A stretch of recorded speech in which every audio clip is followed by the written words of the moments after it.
Hello and welcome. Today, we're going to dive into the life and art of a true living legend of flamenco, the one and only Pepe Habichuela. We're going to try and figure out what makes his sound, and really his soul, so unbelievably special. I don't think there's a better place to start than right here. This quote just nails it. We're talking about one of the most influential guitarists in the history of the instrument. And yet, his defining feature is this profound humility. It's almost disarming. And right there, that's the key to his entire art, a life completely devoted to flamenco, with this huge respect for everyone who came before him. And look, this isn't just my opinion. He is, without a doubt, seen as one of the greatest guitarists of our time. He was awarded the Gold Medal of Merit in the Fine Arts, which, believe me, is a huge deal. But Pepe Habichuela is so much more than a musician. He's the head of one of the most incredible family dynasties in music, period. He's a genuine treasure of Spanish culture. Okay, so let's get into it. To really understand his touch on the guitar, to get where that unique, personal sound comes from, we've got to go back to his roots. We have to take a trip to Granada. Because that city didn't just see his birth, it basically branded its sound onto his very soul. This right here gets to the absolute core of his sound, the Sacromonte Caves in Granada. Pepe himself used this amazing phrase, dislocus sonoro, which is kind of like organized sonic chaos, to describe what would happen there. Just try to picture it. You've got guitars, tambourines, lutes, hand claps, all firing off at the same time. That beautiful, chaotic mix is the sound of Granada, and that was his first music school, tuning his ear since he was just a kid. And of course, music runs deep in his family, but we're talking on a whole other level. Just look at this family tree, it is absolutely incredible. It all starts with his grandfather, Habichuela the Elder. Then you've got his father, who was his first teacher, and all his brothers, all of them guitarists. But it doesn't stop there. His own son, Jose Mi Carmona, and his nephews went on to form Katama, a band that literally changed the game. And now, today, his grandnephew, Juan Habichuela Nieto, is carrying that torch forward. It's a true musical dynasty. But let's be really clear about something. Pepe Habichuela is not just about tradition. Not even close. He's a born innovator, a true artist, with the patience of a master craftsman. He always knew the exact right moment to create something new. And when he did, wow.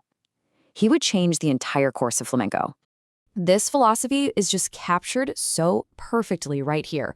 In an industry that is always demanding more, just constant output, Pepe was driven by something completely different.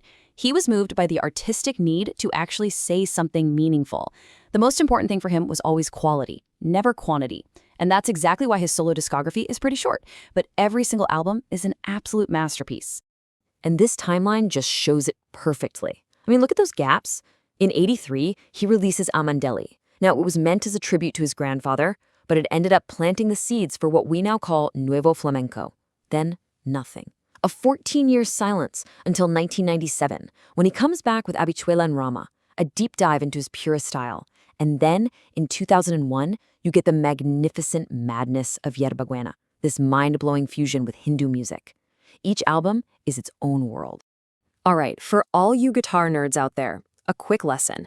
There's this technique that is just pure flamenco, the alzapua. The simplest way to think about it is a double stroke with your thumb. You go down with the flesh, and then snap, you come back up with the nail. And what do you get? This incredibly percussive, powerful sound that has a really special brightness. It almost sounds like you're using a pick, but nope, it's all in the thumb. Just brilliant. I mean, the man's curiosity was just limitless. It wasn't enough to explore Hindu music. No, he also had to collaborate with jazz giants like the legendary bassist Dave Holland. And the thing is, he wasn't forcing these collaborations. He was just this incredibly open soul, letting himself be carried along by the music and the people that life brought his way. Okay, and now we come to a really crucial part of the story. It is absolutely impossible to talk about Pepe Habichuela without talking about his connection, this almost mystical partnership with another total genius, the singer Enrique Morente. 20. That's the number. That's how long their musical conversation went on. 20 years. And in that time, they became one of the most important artistic duos flamenco has ever seen. Together, they weren't just recording albums, they were creating historic landmarks in music. It wasn't about one person accompanying the other. It was two geniuses having a dialogue and creating something brand new in the process. So, what was their secret? Well, it was this incredible mix. On one side, they had this deep, sacred respect for tradition, for the old songs.